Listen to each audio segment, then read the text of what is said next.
नमस्कार। स्वागत है आप सभी का एक बार फिर से मेरे YouTube channel all in one Ratiram में। और मैं रतिराम आपका बहुत बहुत स्वागत करता हूं दोस्तों। आज का जो हमारा वीडियो है वो हमारी कंप्यूटर क्लास जो लेक्चर सीरीज हमारी चल रही थी कंप्यूटर थ्योरी में, उसको आगे बढ़ाएंगे हम। तो आज का जो हमारा वीडियो है ये होगा दोस्तों आउटपुट डिवाइसेस के बारे में। इससे पहले हमने कंप्यूटर के बारे में काफी सारे लेक्चर पढ़े हुए हैं और आशा करता हूं आप उन वीडियोज को लगातार देख रहे होंगे। दोस्तों इनपुट डिवाइस हमने पिछले वीडियो में डिस्कस किया था और इस वीडियो के अंदर हम जानेंगे कंप्यूटर के आउटपुट डिवाइसेस के बारे में। अब कंप्यूटर के जो आउटपुट डिवाइस है दोस्तों, आप सभी जानते हैं आउटपुट डिवाइस क्या होते हैं, किस तरीके से ये वर्क करते हैं। तो इनको हम आज डिटेल से पढ़ेंगे और जानने की कोशिश करेंगे कि आउटपुट डिवाइस में कौन कौन से डिवाइस आते हैं और उन डिवाइस को बहुत ही बेहतरीन तरीके से, इतने अच्छे तरीके से आज हम पढ़ने की कोशिश करेंगे कि अगर आपने पूरी क्लास मेरी अगर ढंग से देखी दोस्तों, तो आप किसी भी तरीके से कहीं भी आउटपुट डिवाइस हो, चाहे कंप्यूटर की कोई भी थ्योरी चीज हो, उसमें अंदर कहीं भी आप रुकने वाले नहीं है दोस्तों। तो आशा करता हूं आप वीडियो पूरा देखेंगे। इसी आशा और विश्वास के साथ चलते हैं हमारे ब्लैक बोर्ड पर। सॉरी, व्हाइट बोर्ड है हमारे पास तो अभी, तो देख लेते हैं उस पर आउटपुट डिवाइस के बारे में दोस्तों। और आप वीडियो को पूरा देखें दोस्तों, और हो सके तो कृपया करके वीडियो को लाइक भी जरूर किया करें दोस्तों और अपने दोस्तों तक शेयर भी किया करें। बस आप लोगों से हम इतना ही आशा करते हैं, बाकी का काम हमारा है। बस आप अपनी पेन कॉपी किताब लेके बैठ जाइए, उसकी गारंटी हमारी है। किस तरीके से आपके दिमाग में इन चीजों को फिट करना है दोस्तों। तो देखिए दोस्तों, बात करते हैं आउटपुट डिवाइस के बारे में।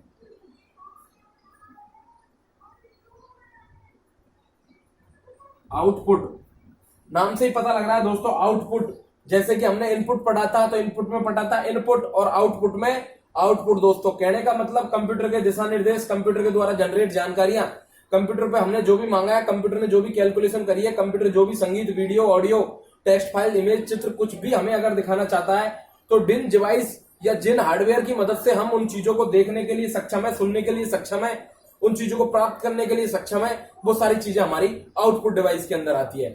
आउटपुट डिवाइस को क्या कहते हैं दोस्तों?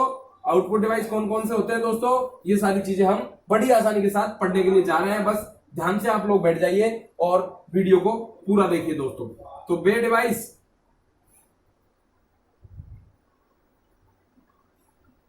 जो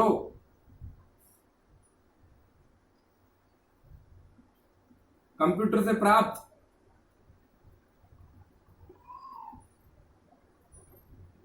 जानकारी, वे डिवाइस जो कंप्यूटर से प्राप्त जानकारी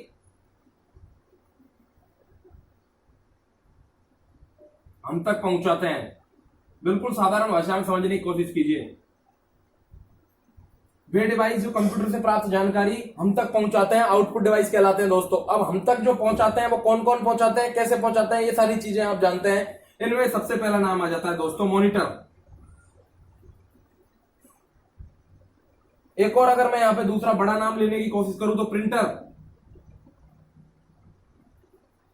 एक और अगर मैं यहां पे कोशिश करूं दोस्तों तो स्पीकर। ये तीन चीजें तो बिल्कुल मुख्य रूप से इसके अंतर्गत आती है दोस्तों। और चीजें भी आती हैं, बाकी चीजें स्पीकर्स के अलावा, मॉनिटर के अलावा, प्रिंटर के अलावा आपके बैनर छापने वाली फ्लैक्स मशीन हो गई, आपका प्लॉटर हो गया दोस्तों, और बाकी की दो चार चीजें और है जो हम इन वीडियो के अंदर पढ़ेंगे। लेकिन मॉनिटर खुद ही हमारा इतना बड़ा पार्ट है कि आज का जो हमारा लेक्चर है पूरा का पूरा मॉनिटर के ऊपर होने वाला है। इसके बाद आउटपुट डिवाइसेस में हम प्रिंटर और बाकी के आगे के डिवाइसेस को पढ़ेंगे दोस्तों। तो आज इस वीडियो में हम सिर्फ पढ़ने वाले हैं किसके बारे में दोस्तों? मॉनिटर के बारे में। इसलिए पढ़ने वाले हैं, अगर मैं चाहता तो एक ही वीडियो के अंदर पूरे आउटपुट डिवाइस खत्म कर देता, लेकिन उसका नुकसान हमें तो उतना नहीं है जितना आप लोगों को है। वो क्यों है? एक तो वीडियो बहुत लंबा हो जाता दोस्तों, दूसरा मैं क्या करता फिर अगर इन सबको लेता तो आपको कम कम चीजें सिखाने की कोशिश करता और आपका वीडियो समाप्त कर देता दोस्तों। लेकिन मैं चाहता हूं आप पूरा सीखे, सही सीखे और अच्छा सीखे, इसलिए मैं आज के इस वीडियो में सिर्फ आपको मॉनिटर पढ़ाऊंगा दोस्तों। तो चलिए शुरू करते हैं आउटपुट डिवाइस में मॉनिटर की गाथा को। किस तरीके से गाथा गाई गई है, किस तरीके से टेक्नोलॉजी ने हमारे साथ बहुत अच्छा उपयोग मॉनिटर के रूप में हमको दिया है, देख लेते हैं मॉनिटर को दोस्तों। तो देखिए दोस्तों, बात करते हैं मॉनिटर को। मॉनिटर एक प्रकार का आउटपुट डिवाइस। कैसा डिवाइस है दोस्तों? आउटपुट डिवाइस है। काम क्या करता है? काम करता है कंप्यूटर डिस्प्ले के रूप में, बहुत ही अभिन्न अंग।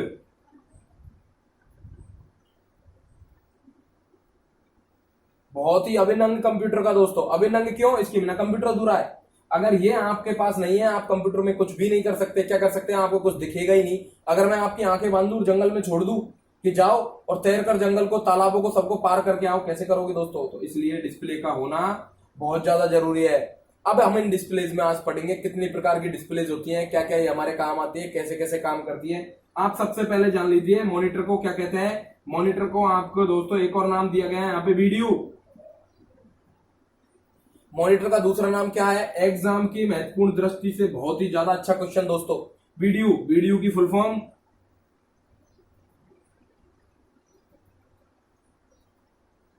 Visual display unit. Visual display unit किसकी फुल फॉर्म दोस्तों? वीडियो की। वीडियो क्या है? मॉनिटर को ही हम वीडियो भी कह सकते हैं। विजुअल डिस्प्ले यूनिट, इसका मतलब आप समझ रहे होंगे, हमको विजुअल्स यानी कि ग्राफिक्स दिखाने वाली जो यूनिट है, डिस्प्ले यूनिट, वही हमारी क्या है दोस्तों? वही हमारी मॉनिटर है दोस्तों। और क्या काम होता है मॉनिटर का? बस मॉनिटर का एक ही काम है कि हमें इन तरीके के वो हमें हम तक पहुंचाती है दोस्तों। अब इसका सबसे बड़ा काम, इसकी डिस्प्ले पे कलर भी होते हैं, ये ब्लैक एंड व्हाइट भी आता है, ये डॉट के रूप में भी आता था, अलग अलग मॉनिटर्स पाए जाते हैं और स्क्रीन पर ये सॉफ्ट कॉपी दिखाने के काम आती है दोस्तों। इस बात का सबसे बड़ा आप ध्यान रखें कि जो आपका मॉनिटर है, जब आप कंप्यूटर को पढ़ रहे हैं या कंप्यूटर पे काम कर रहे हैं, तो दो प्रकार की कॉपियां आपको मिलती हैं दोस्तों। कितने प्रकार की कॉपियां मिलती हैं? दो प्रकार की कॉपियां मिलती हैं। एक तो मिलती है आपको सॉफ्ट कॉपी और एक मिलती है आपको हार्ड कॉपी। इन दोनों में क्या अंतर है, इन दोनों को भी देख लेते हैं पहले दोस्तों। सॉफ्ट कॉपी को आप केवल देख सकते हैं, एडिट कर सकते हैं, लेकिन उसको छू नहीं सकते दोस्तों कभी भी। क्यों नहीं छू सकते? क्योंकि वो डिस्प्ले के अंदर होती है। किसके अंदर होती है दोस्तों? डिस्प्ले के अंदर। डिस्प्ले के अंदर होती है सॉफ्ट कॉपी। जो आपको स्क्रीन पे दिखाई देती है उसे हम सॉफ्ट कॉपी कहते हैं दोस्तों। उसकी हार्ड कॉपी कहां से मिलती है हमें? उसकी हार्ड कॉपी मिलती है दोस्तों प्रिंटर में से। कहां से मिलती है? प्रिंटर में से। जब हम उसकी प्रिंट निकालते हैं तो प्रिंट निकालने के बाद जो भी पेज, जो भी कॉपी, जो भी चीज हमारे हाथ में आती है उसे हम हार्ड कॉपी कहते हैं। और हार्ड कॉपी इसलिए कहते हैं, ये हार्ड शब्द हार्डवेयर से लिया गया है दोस्तों, क्योंकि हम उसे छू सकते हैं, काफी अच्छे से महसूस कर सकते हैं, उसके रंगों को अच्छे से परख सकते हैं। लेकिन सॉफ्ट कॉपी के अंदर हम उनको चेंज कर सकते हैं, उनको देख सकते हैं, लेकिन उनको छू नहीं सकते दोस्तों। हार्ड कॉपी में हम उसको चेंज नहीं कर सकते। एक बार जैसा प्रिंट हो गया वैसा ही प्रिंट रहेगा वो। अगर आपको दूसरा चाहिए तो पहले एडिट कीजिए, फिर वापस से दूसरी प्रिंट निकालिए दोस्तों। अब बात कर लेते हैं सॉफ्ट कॉपी, और सबसे पहले आ जाते हैं प्रिंट मॉनिटर के ऊपर। मॉनिटर के वर्गीकरण में देख लेते हैं।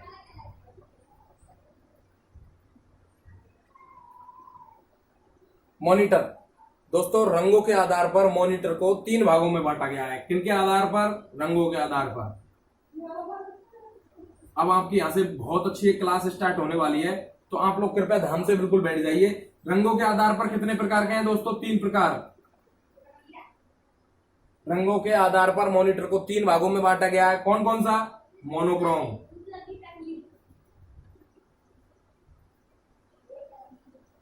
Grey scale. कौन सा दोस्तों? Grey scale. और एक आपका तीसरा आ जाता है रंगीन। आप सोच रहे होंगे तीनों में क्या अंतर है? बहुत अच्छे से पढ़ेंगे, बस आप लोग हमारे साथ बने रहिए दोस्तों। मोनोक्रोम और ग्रे स्केल में कोई ज्यादा अंतर नहीं है, एक दूसरे के सिमिलर माने जाते हैं। थोड़ा सा अंतर है, वो फ्लैट पैनल का अंतर होता है, और उसे हम बड़ी आसानी से जानने की कोशिश करेंगे दोस्तों। चलिए सबसे पहले देख लेते हैं मोनोक्रोम के बारे में। सबसे पहली बात तो ये दो शब्दों से मिलकर बना है दोस्तों। दो शब्द कौन कौन से हैं? एक तो आपका मोनो, इसका मतलब होता है एकल यानी कि एक, और दूसरा है आपका मोनोक्रोम के अलावा दोस्तों, सॉरी मोनो के अलावा क्रोम, इसका मतलब होता है दोस्तों रंग, कलर। क्या है दोस्तों? रंग, कलर। दो शब्दों से इसलिए मिलकर बना है मोनो और क्रोम, इसीलिए इसका नाम क्या रख दिया गया दोस्तों? मोनोक्रोम रख दिया गया। ये दो शब्दों से मिलकर बना, कौन कौन से? मोनो और क्रोम से मिलकर बना गया दोस्तों। ये एक तरीके से हमें मोनोक्रोम ब्लैक एंड व्हाइट में दिखाई देता था दोस्तों। कैसे रूप में दिखाई देता था? ब्लैक एंड व्हाइट के रूप में दिखाई देता था। इसमें दो ही कलरों का मुख्य रूप से उपयोग किया जाता है। ब्लैक एंड व्हाइट आप जानते हैं, हल्का और गहरा, बस दो पटलों के रूप में हमें दिखाई देता था। अब वो हम आगे पढ़ेंगे कि मोनोक्रोम में भी किस तरीके से काम करता था, क्या इलेक्ट्रॉनिकल बीम होती थी, क्या पिक्चर ट्यूब होती थी, किस प्रकार के मॉनिटर आते हैं, CRT क्या है, ये अभी हम इस वीडियो में आगे जानेंगे दोस्तों। बस आप लोग वीडियो के साथ बने रहिए, ये क्लास आप लोगों के लिए बहुत ही अच्छी होने वाली है दोस्तों। तो मोनो और क्रोम दो शब्दों से मिलकर बना है। ये ब्लैक एंड व्हाइट टाइप का हुआ करता था दोस्तों। कैसा हुआ करता था? Black and white. Black and white दो प्रकार के कलरों में मिलकर बनता है दोस्तों। ठीक है, अब आ जाते हैं हम ग्रे स्केल के ऊपर दोस्तों। ग्रे स्केल में क्या होता है दोस्तों? ये भी सेम मोनोक्रोम के जैसा ही होता है, इसमें कोई ज्यादा परिवर्तन नहीं है, मोनोक्रोम के जैसा ही होता था। वही ब्लैक एंड व्हाइट इसके अंदर दिखाया जाता था, लेकिन फर्क क्या होता था? इसमें शेड का फर्क होता था दोस्तों। कहने का मतलब ये आपका ज्यादा गहरा मान सकते हो आप इसको, और जो आपका ग्रे स्केल है ये थोड़ा सा हल्का हो जाता है दोस्तों। आप अगर फोटोशॉप सीख रहे हो, अगर आप मेरी कंप्यूटर लेक्चर सीरीज देखने के बाद अगर आप चाहें तो कंप्यूटर की प्रैक्टिकल्स भी सीख सकते हैं, जहां मैं आपको आपके सारे office, page maker, Photoshop, Corel Draw, आगे आने वाले वीडियोस में आपको 3D एनिमेशन डिजाइनिंग भी मैं सिखाऊंगा। आपको लैंग्वेज के साथ साथ सॉफ्टवेयर डेवलपमेंट भी हम सिखाने वाले हैं। तो उनमें आप जाके फोटोशॉप वालों में देख सकते हैं कि मोनोक्रोम और ग्रे स्केल में अंतर क्या होता है। इनका थोड़ा सा कंसर्ट हाई होता है दोस्तों, और इनका कंसर्ट थोड़ा सा कॉन्ट्रास्ट जिसे हम कहते हैं, कॉन्ट्रास्ट जिसे आप कहते हैं, ग्रे स्केल थोड़ा सा हल्का होता है। इनकी क्वालिटी दिखने में थोड़ी अच्छी होती है किनके मुकाबले? मोनोक्रोम के मुकाबले दोस्तों। ये चीजों को अच्छे तरीके से प्रदर्शित कर पाता है। और इसके बाद आ जाता है आपका रंगीन मॉनिटर दोस्तों। इनके अंदर इनके भी पार्ट आगे आने वाले अभी हम पढ़ेंगे। तो रंगीन में क्या है? आपका कलर मॉनिटर उपयोग में आ गया दोस्तों। कैसा आ गया? कलर आ गया। तब तक हमने अपनी जो डिजिटल दुनिया थी, जो हमारी टेक्नोलॉजी थी, उसको इतना आगे बढ़ा लिया कि मोनोक्रोम ग्रे स्केल से होते होते हम कहां पहुंच गए दोस्तों? रंगीन मॉनिटर के ऊपर पहुंच गए। और इसमें क्या होता है? इसमें विकिरणों का समायोजन होता है दोस्तों। कलरों को प्रदर्शित करने के लिए किसका? विकिरणों का समायोजन। विकिरणों का समायोजन किसके अंदर किया जाता है? कलर मॉनिटर के अंदर किया जाता है दोस्तों। किस तरीके से किया जाता है, कितने प्रकार के होते हैं, क्या होते हैं, वो अभी हम थोड़ी देर में देखने वाले हैं। बस आप लोग धैर्य बनाए रखिए दोस्तों। अब मैं आपको बता दूं कि जो आपका कलर मॉनिटर होता है उसमें कितने रंग हो सकते हैं। उसकी रंग की जो समय सीमा या श्रेणी दी गई है 16 से लेके दोस्तों 16 लाख तक दी गई है। कितनी दी गई है? 16 से लेके 16 लाख रंग इतने प्रदर्शित कर सकते थे। ये क्या कर सकते थे दोस्तों? प्रदर्शित कर सकते थे। कौन कर सकते थे? आपके रंगीन प्रिंटर। लेकिन मोनोक्रोम और ग्रे स्केल में ये सुविधा रंगों को प्रदर्शित करने की संभव नहीं थी दोस्तों। इसीलिए आगे जाके रंगीन मॉनिटर का आविष्कार हुआ दोस्तों। अब आगे देख लेते हैं कंप्यूटर के मॉनिटर में और कितने पार्ट हम आगे पढ़ने वाले हैं दोस्तों। दोस्तों मॉनिटर में ही जो सबसे पहले मॉनिटर आपने टीवी की तरीके के एक मॉनिटर देखे होंगे। टीवी की तरह वाले मॉनिटर कैसे देखे होंगे दोस्तों? आपने कुछ इस तरीके के मॉनिटर देखे होंगे। यहाँ पे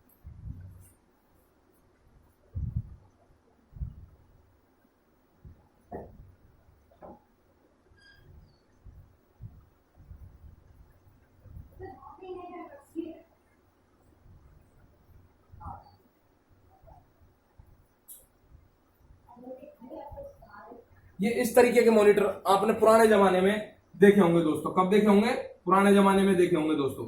अभी तो इनका चलन बहुत ही कम हो गया। हालांकि कुछ प्रतिष्ठित संस्थानों में या जहां पे फोटोशॉप से संबंधित काम या जहां कलर का बिल्कुल एकदम एक्चुअल कलर वाले काम है, अगर वो आप जाओगे तो वहां अभी भी आपको ये मॉनिटर देखने को मिलेंगे। खासकर फोटो वाली जो दुकानें होती है दोस्तों, जिन पे फोटो बनाने का काम किया जाता है, उन पे आप इनको देख सकते हैं। ये क्या है दोस्तों? ये भी आपका मॉनिटर है। ये कौन सा मॉनिटर है दोस्तों? ये आपका CRT मॉनिटर है। क्या है दोस्तों? CRT। यहाँ पे C का मतलब क्रिस्टल, R का मतलब रे, क्रिस्टल रे ट्रांसमिशन दोस्तों। कहने का मतलब क्रिस्टल और रे यानी कि कैथोड रे जिन्हें भी हम कहते हैं, यानी कि विकिरणों के द्वारा इसमें चित्रों को प्रदर्शित किया जाता था दोस्तों। किसके अंदर? विकिरणों के द्वारा इसको चित्रों को प्रदर्शित किया जाता। कैसे किया जाता था अब वो हम देख लेते हैं दोस्तों। ये एक टीवी सेट की तरह होता था। सबसे पहली बात तो इसकी क्या होती थी? ये एक टीवी सेट की तरह होता था दोस्तों। क्या होती थी दोस्तों? टीवी सेट की तरह होती थी। क्या होती थी? टीवी सेट की तरह होता था। इसमें क्या होता था दोस्तों? एक CRT जिसे हम पिक्चर ट्यूब भी कहते हैं। क्या दोस्तों? CRT जिसे हम एक पिक्चर ट्यूब भी कहते हैं। एक यहाँ पे इलेक्ट्रॉन गन होती थी दोस्तों। अगर आपने कभी आपकी टीवी को खोलते हुए मैकेनिक के पास देखा हो, पुरानी वाली टीवी, इस तरीके की टीवी को अगर खोल के देखा हो, तो यहाँ पे एक पिक्चर ट्यूब होती है दोस्तों, एक कांच की इतनी बड़ी कैथोड रे जो उत्पन्न करती है, जिसे हम इलेक्ट्रॉन गन कहते हैं। क्या कहते हैं दोस्तों? Electron gun.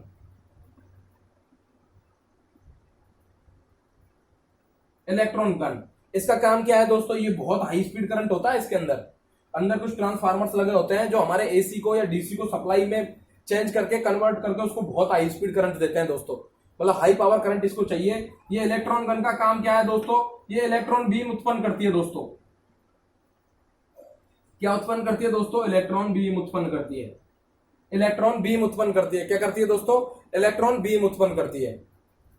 अब ये जब इलेक्ट्रॉन गन इलेक्ट्रॉन बीम उत्पन्न करती है तो यहां से इस ट्यूब से इलेक्ट्रॉन बीम निकलकर जो आपकी ये सामने डिस्प्ले है ना दोस्तों, इस डिस्प्ले पे टकराती थी। किस पे टकराती थी दोस्तों, डिस्प्ले पे टकराती थी। अब ये टकराती उस तरीके से थी जिस तरीके से आपके कंप्यूटर को, वीडियो को, विजुअल डिस्प्ले यूनिट को जो निर्देश भेजे जाते हैं उसके अनुसार ये इलेक्ट्रॉन प्रदर्शित करती थी, इलेक्ट्रॉनों को जनरेट करने का काम करती थी। क्या करती थी दोस्तों, इलेक्ट्रॉनों को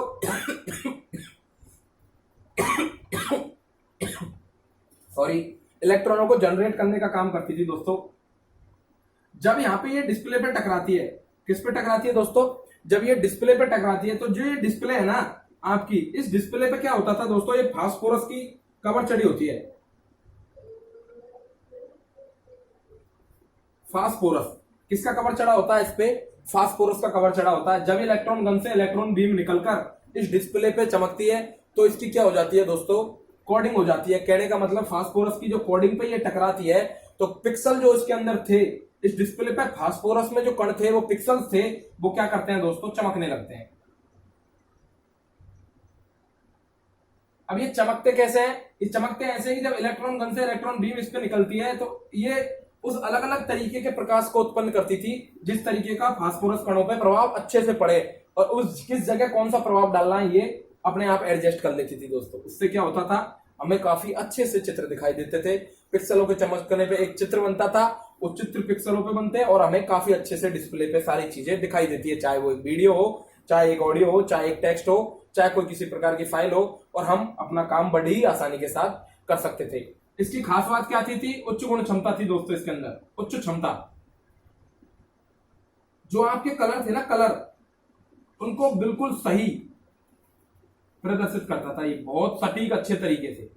इसलिए मैं अभी भी कह रहा हूं आपसे, जहां फोटो वाली दुकानें होती है लगभग लगभग आपको अभी ये सीआरटी मॉनिटर वहां पे देखने को मिलेंगे। इसलिए मिलेंगे क्योंकि ये कलरों को बहुत उच्च गुणवत्ता के साथ प्रदर्शित करता है। तो जब फोटो बनाने वाला आपके फोटो को एडिट करता है तो एडिट करते वक्त किसी भी प्रकार की फोटो के कलर में कोई मिसमैच प्रिंट के समय ना रह जाए, कलर कहीं हाई कंसर्ट या ब्राइटनेस ज्यादा ना हो जाए, कलर उसके बहुत अच्छे से एडजस्ट हो जाए। इसीलिए उच्च कलरों की क्षमता को दिखाने के लिए सीआरटी मॉनिटर का उपयोग आज भी बहुत जगह किया जाता है दोस्तों। ठीक है दोस्तों, ये तो बात हुई हमारी सीआरटी मॉनिटर की। किसकी हुई दोस्तों, सीआरटी मॉनिटर की। धीरे धीरे टेक्नोलॉजी का विकास होता गया, हम डेवलप होते गए, नए नए प्रयोग दुनिया में आते गए, और उन्हीं प्रयोगों की श्रेणी में एक और चीज आ गई दोस्तों आपके पास, फ्लैट मॉनिटर।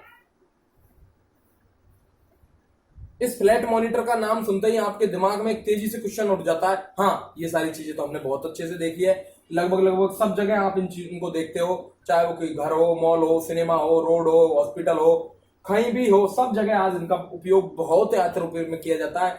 और टेक्नोलॉजी और डिजिटल इतना आगे बढ़ चुका है, इतनी अच्छी अच्छी क्वालिटी की, बहुत अच्छी अच्छी क्वालिटी की फ्लैट मॉनिटर आने लग गए हैं। आप अल्ट्रा HD 4K तक के वीडियो बड़ी ही आसानी के साथ उनके ऊपर देख सकते हो दोस्तों। 3D तक आप इनके ऊपर देख पाते हो। ये बहुत अच्छी डिजिटल की दुनिया में एक क्रांति के समान है दोस्तों। अब फ्लैट मॉनिटर जो आपका था, इसकी सबसे बड़ी खासियत बात क्या थी दोस्तों, फ्लैट मॉनिटर के अंदर हम पढ़े उससे पहले मैं आपको बता दूं, पहली बात तो ये कम स्थान घेरने वाले थे, ये चौकोर प्रकार के हो सकते थे,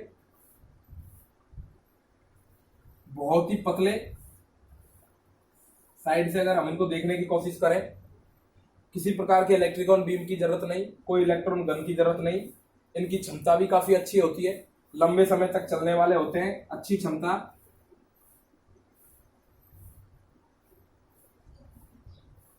उच्च गुणवत्ता, कम ऊर्जा खपत,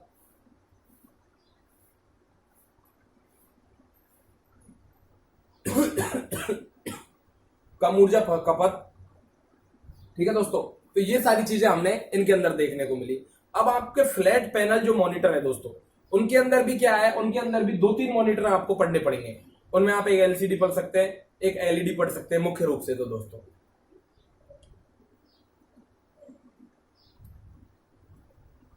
अब देखो, अब हम देख लेते हैं एलसीडी के बारे में दोस्तों। एलसीडी सबसे पहले देख लेते हैं इसकी फुल फॉर्म के बारे में दोस्तों। क्या है दोस्तों? फुल फॉर्म के बारे में। लिक्विड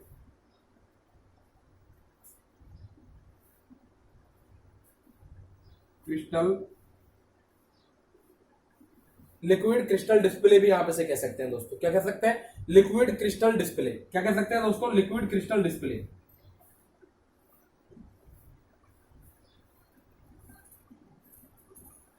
लिक्विड क्रिस्टल डिस्प्ले दोस्तों, कारण क्यों है लिक्विड क्रिस्टल कहने का? मैंने आपको बताया फ्लैट मॉनिटर। क्या दोस्तों? Flat monitor.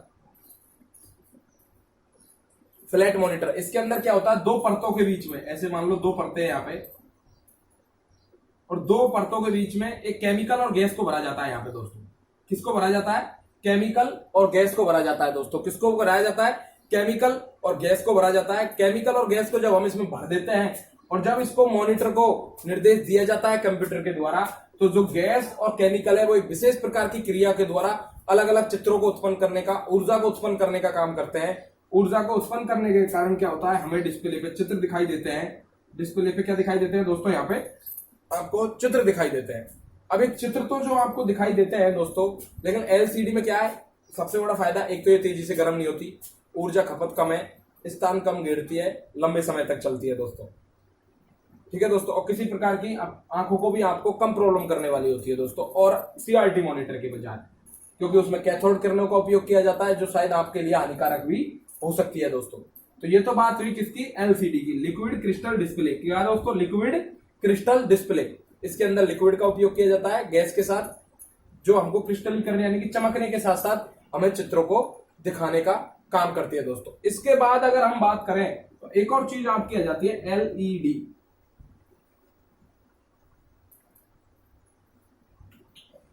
फ्लैट मॉनिटर में एक और क्या आ जाती है दोस्तों? LED, light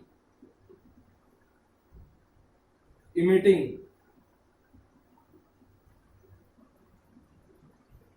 diode. Light emitting diode. क्या दोस्तों? Light emitting diode. अब सबसे बड़ी बात तो इसका आने का क्या फायदा हुआ एलसीडी के बाद? पहली बात तो इसमें बहुत बारीक बारीक बारीक बारीक छोटे छोटे डॉट, जिन्हें हम डायोड कहते हैं। क्या कहते हैं दोस्तों? डायोड कहते हैं। इनका उपयोग किए जा रहे हैं। इनके उपयोग से फायदा आजकल ये कर्व रूप में भी आने लगे। कहने का मतलब ये तो जस्ट फ्लैट ही थी, अब कुछ टीवी आपने देखी होगी ऐसे घूम के यूं आने लगे कर्व, जिन्हें हम बोलते हैं कर्व डिस्प्ले। ठीक है दोस्तों, ऐसे थोड़ी सी घुमाव आता है उनके अंदर, ऐसे घुमाव, थोड़ा सा घुमाव, ऐसे घुमाव आता है आगे की तरफ, तो वो कर्व डिस्प्ले हो गई। इनके उपयोग से ही उस कर्व डिस्प्ले का निर्माण संभव था दोस्तों। ये भी और से भी कम ठंडे होते हैं, कम ऊर्जा खपत वाले होते हैं, उच्च क्षमता वाले होते हैं, लंबे समय तक सर्विस देते हैं, और सबसे बड़ी बात, ये किसी प्रकार का नुकसान हमें नहीं पहुंचाते हैं। ये पर्यावरण के लिए भी अनुकूल है दोस्तों। क्या है? पर्यावरण के लिए भी अनुकूल माने जाते हैं दोस्तों। एक फायदा इसका जरूर होता है कि हाई कंसर्ट के साथ चलते हैं दोस्तों। किसके साथ? High contrast. हाई कॉन्ट्रास्ट मतलब ये आपको बहुत ज्यादा भारी रूप में चीजों को दिखाते हैं दोस्तों।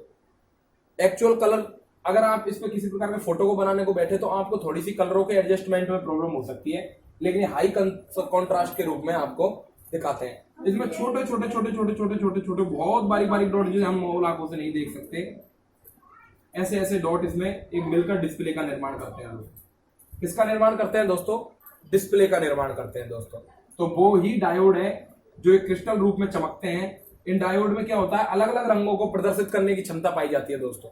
जैसे ही इनको किसी प्रकार का निर्देश मिलता है, एक डायोड जिस जगह पे जिस कलर की जरूरत है, आंखों की जगह पे अगर काले की जरूरत है, नाक की जगह लाल की जरूरत है, कपड़े की जगह नीले की जरूरत है, तो उस जगह पे उस प्रकार का डायोड उस तरीके का रंग प्रदर्शित करता है और हमें उस तरीके का चित्र डिस्प्ले पर दिखाई देता है, और इनकी स्पीड और क्षमता भी काफी अधिक होती है दोस्तों। तो आपने दोस्तों देखो, एक तो सीआरटी पढ़ा, एक एलसीडी पढ़ा, और अभी हमने एलईडी पढ़ा दोस्तों।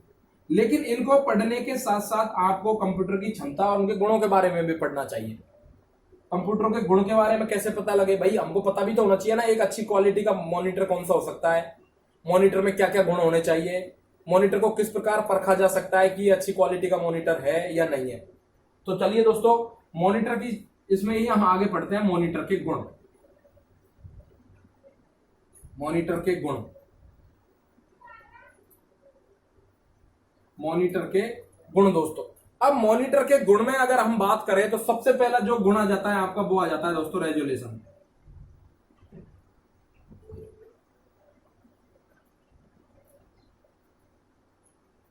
इस शब्द को आप सभी ने बहुत अच्छे ढंग से सुना होगा दोस्तों।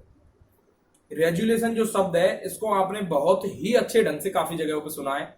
चाहे आप कैमरे की बात कर लो, चाहे आप पिक्सल की बात कर लो, चाहे आप जब किसी फोटो को मोबाइल पे या कंप्यूटर पे देखते हो तब देख लो।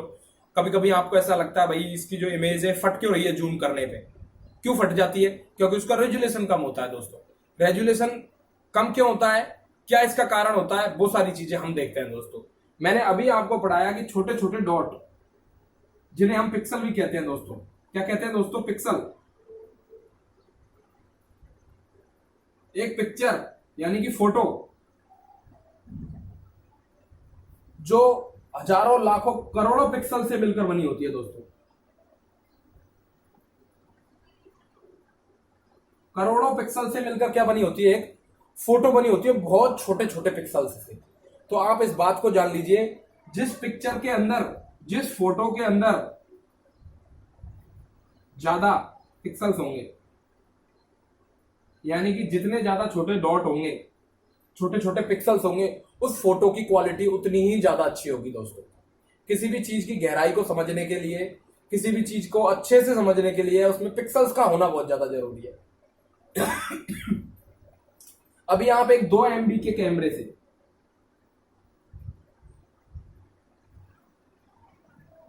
2 MB के कैमरे से कोई फोटो खींचो दोस्तों, तो उसका जो अब आप जूम करने की कोशिश करोगे तो उसका जूम एक निश्चित लेवल तक ही हो सकता है। उससे आगे फोटो बिल्कुल धुंधला दिखाई देने लग जाएगा, फटा फटा दिखने लग जाएगा, उसमें कुछ चीज समझ में ही नहीं आएगी। क्यों? उसके क्या है दोस्तों? पिक्सल कम है। उसके अंदर कैमरे ने जो डॉट बनाए हैं पिक्चर को लेके, पिक्चर की गहराई को देखने के लिए जो डॉट बनाए हैं उनकी संख्या बहुत ज्यादा कम है। इसलिए वो मॉनिटर बहुत ज्यादा अच्छा होता है जिसके क्या ज्यादा होते हैं दोस्तों? रेजुलेशन। मतलब जितना अच्छा रेजुलेशन आपके लिए होगा उतना अच्छा ही वो मॉनिटर होगा, उतनी अच्छी वो पिक्चर होगी। तो रेजुलेशन को समझने के लिए हमने पिक्सल को समझा। पिक्सल एक प्रकार के डॉट होते हैं, पिक्सल्स की संख्या जितनी ज्यादा होगी उसका रेजुलेशन उतना अच्छा होगा। ये सारी चीजें हमने जानी दोस्तों। अब देख लेते हैं रिफ्रेश रेट। कंप्यूटर और मॉनिटर, इनकी गुणवत्ता में, इनके गुणों में रेजुलेशन के बाद जो सबसे ज्यादा मैटर करती है वो चीज है दोस्तों रिफ्रेश रेट।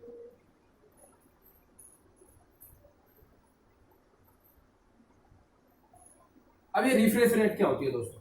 आप खुली आंखों से रिफ्रेश रेट को नहीं देख सकते। इसलिए नहीं देख सकते क्योंकि जब आप मॉनिटर पे काम कर रहे होते हैं तो 1 सेकंड में अनेक बार मॉनिटर के चित्र बदलते हैं और नए आ जाते हैं, बदलते हैं और नए आ जाते हैं। ऐसा नहीं है कि एक बार इस जगह लाल आ गया तो वो परमानेंट उसी जगह लाल रखा रहेगा उस डॉट पे या उस पिक्सल पे। बार बार वो कलर चेंज होते रहते हैं और वो इतनी तेज गति के साथ चेंज होते हैं दोस्तों, इतनी तेज गति के साथ चेंज होते हैं कि वो आपको नॉर्मल रूप में दिखाई नहीं देते। अब इसको देखने के लिए आपको क्या करना पड़ेगा? एक बार आप कंप्यूटर को रिफ्रेश करके देखना दोस्तों। कंप्यूटर में राइट क्लिक करके जब आप रिफ्रेश करोगे, आप अपने कीबोर्ड से F5